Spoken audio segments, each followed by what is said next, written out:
Watch his hands here. Officers order him out. Breaching inside a vehicle immediately escalates the tension. Officers repeat their commands to ensure compliance here. Understandable. The vehicle is completely disabled. It will need a tow truck. Obviously. Indeed. Now the driver makes an odd comment. Out of nowhere, the officer tries to clarify this statement. Why? He repeats the highly unusual, distracting remark. Let us go back on Sunday, July 14th, 2024. Patrolling officers heard a massive crash. Nearby, they spotted a heavily damaged white sedan with severe front-end damage. It had a shredded front tire. As police approached on foot, the suspect suddenly floored the gas pedal, nearly hitting them. Watch how this unfolds. An impatient motorist tries bypassing the roadblock. The officer has to manage this secondary hazard. He orders him to wait his turn, directing other vehicles through safely instead. The driver tries to argue. He claims he was only trying to bypass the stopped cars ahead of him, but there is an active crime scene being investigated.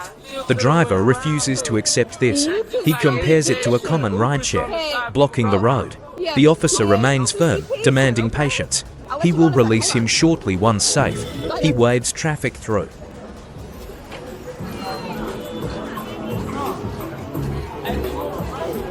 A witness asks for details, clarifying the crash dynamics. The suspect crashed into a truck first. The witness thought police were struck. It appeared she drove directly at the officers. Thankfully, they escaped injury, but it was a very close call. The witness explains how they desperately tried to stop her. He had to jump aside to avoid getting hit. A close call. Apparently, she was trying to park.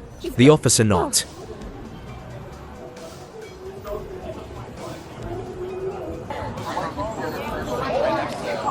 He radios that he is with the damaged truck, located right in front of the local Starbucks. The owner of the hit vehicle approaches him now.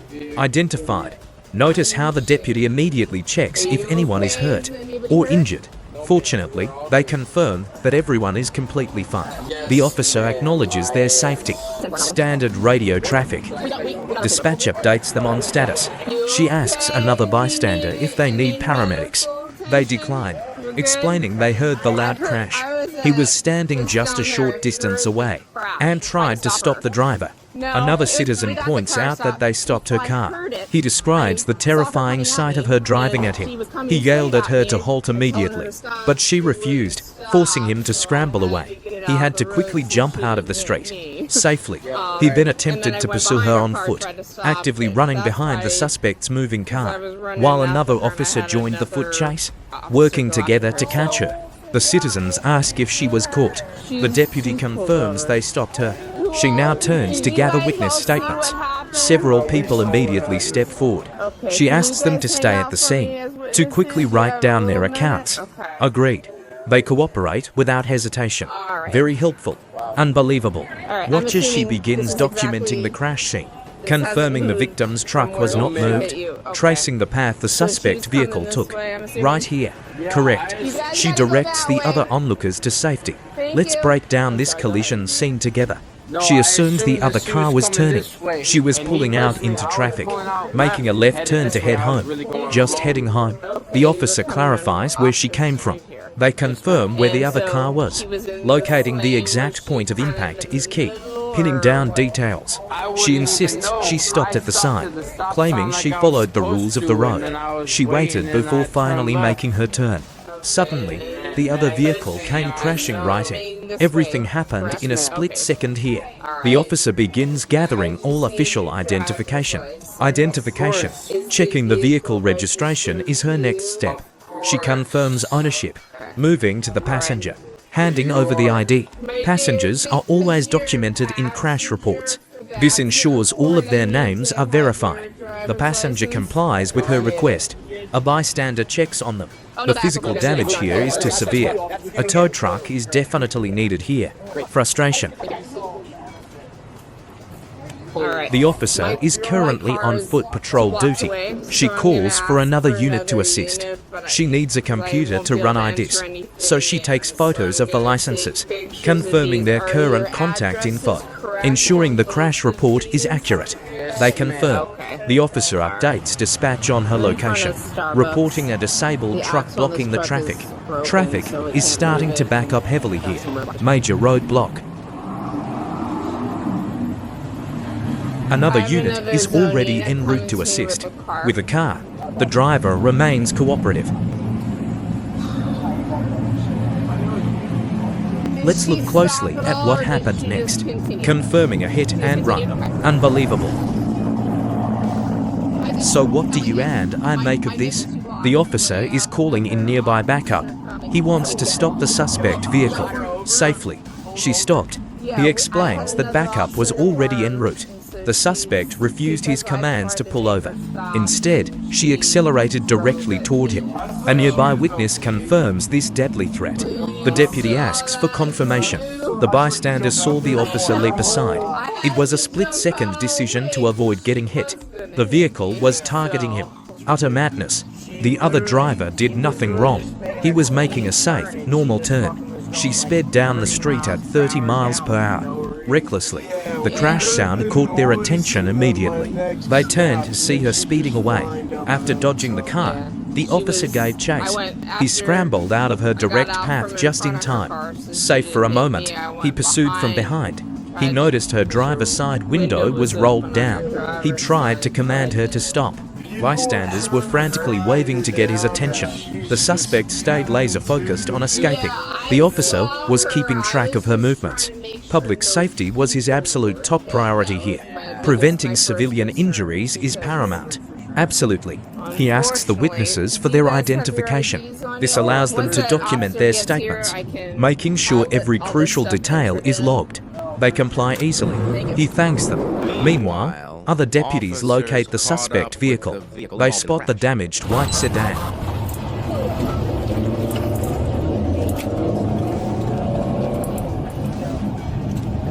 Dispatch identifies the car as a white Optima.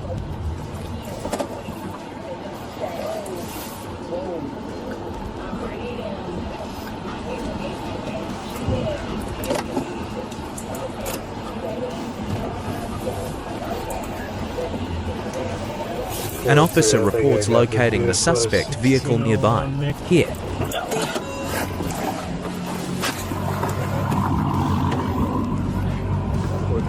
Now. Dispatch reads back the license plate info. The deputy approaches the suspect. Refusal. Defiance. Watch this. Officer Martin approaches a fresh crash. On scene. Driver wants to step out. But notice how the officer warns her about the damage. First, the vehicle is severely wrecked from a collision. Already, she immediately tries to blame another driver instead. Classic deflection right away. But there is a bigger issue here. Why? She plays completely dumb. The police had literally just pounded on her glass. An officer was directly in front of her car, ordering her to stop the vehicle immediately. She made eye contact first. Her excuse is utterly unbelievable. The cop is not buying it. Still lying. Multiple officers were shouting at her. Right there. Absolute denial. Now he demands her identification documents. She complies. Wait. Look at this. He orders her to step away from the car. Now, she is completely unfocused on the police. Listen. Instead, she is texting on her phone. The officer keeps investigating. She admits it.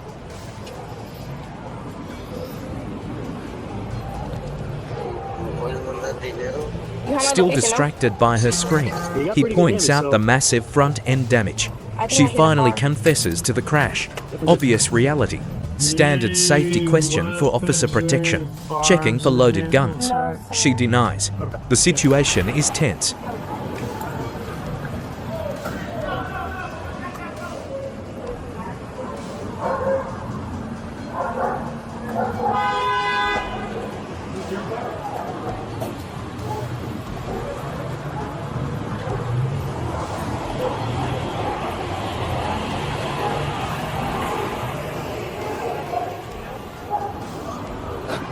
Look at how ruined the bumper is. She remains completely detached from reality. Unreal. Asking about weapons. Negative. She is sharing her location now, but suddenly she changes her mind, warning them to stay away. Why? Suspicious.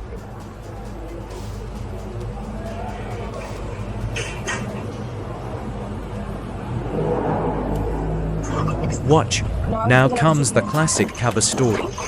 Leisha claiming she was picking her up. Sticking to her story about the bar. Exactly. But the deputy is not buying it. Clearly. Listen. Explaining why her friend needed a ride.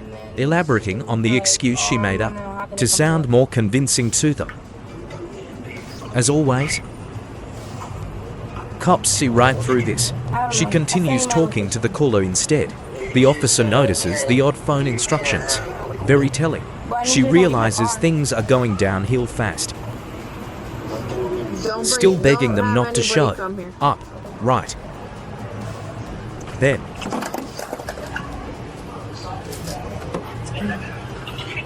she reaches down. Officer reacts instantly, ordering her out of the vehicle immediately. The situation escalates rapidly as she hesitates to comply. Compliance. She surrenders, claiming she is not doing anything wrong.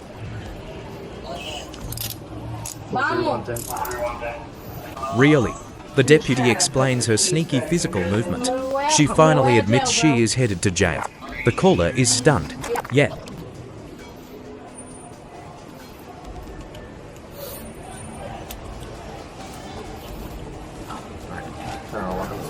it is real.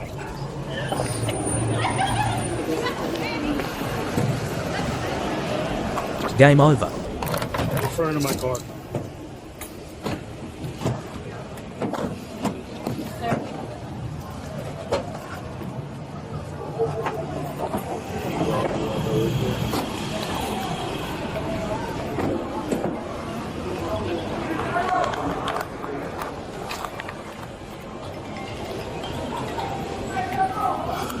The struggle knocks the camera loose, leaving us in the dark as they cuff her. We begin here.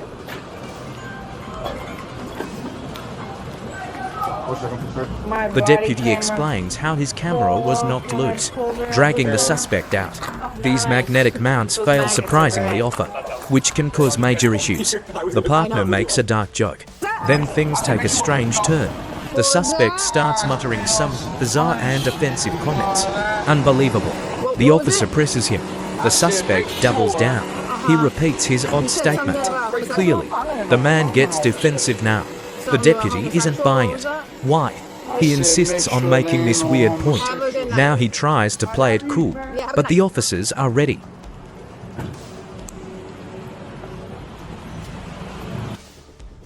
Next, the officer reads his Miranda rights. Pay attention to how he phrases this. These warnings must be absolutely precise. Any slip-up can ruin the case, so they must read them verbatim. The suspect listens carefully to him, knowing his immediate future is locked. Every detail matters in this moment. This is a highly critical step, where the suspect can choose to stay silent. Now comes the big question. Does he understand his rights? He nods. The deputy asks the follow-up, clarifying if he already asked for legal counsel. Now, he confirms he has not requested one. Will he agree to talk now? He refuses.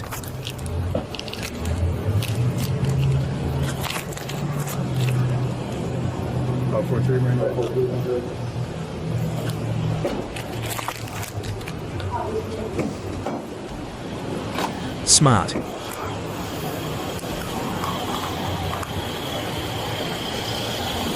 Listen. They move him.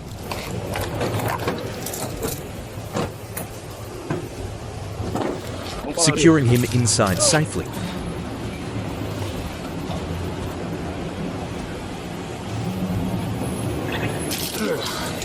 Done. Finally, watch. The officer approaches.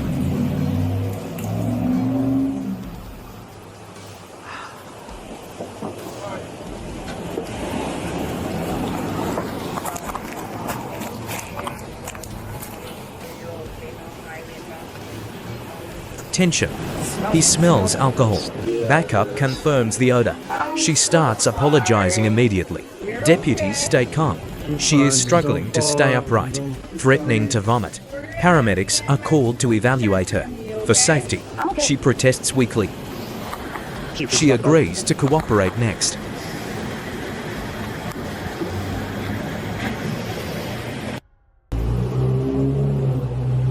She starts worrying about making calls. Once she is booked, the deputy explains jail intake rules.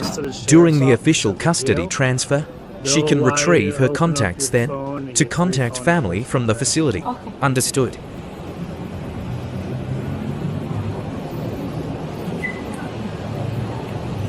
Seeing her extreme level of impairment, performing physical testing is too unsafe. Field sobriety exercises are skipped.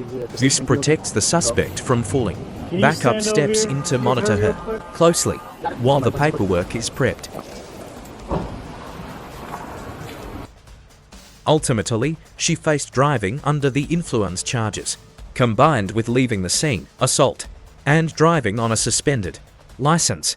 This video serves as a sobering look at the massive dangers of choosing to drive impaired. These decisions carry heavy consequences. Getting behind the wheel while intoxicated threatens far more than just your safety. It risks every single innocent driver sharing the roadway. Let these Bodycam clips remind us to always arrange safe rides beforehand. Call a rideshare instead. Do not let one mistake destroy your life or ruin someone else's. We must protect our local communities.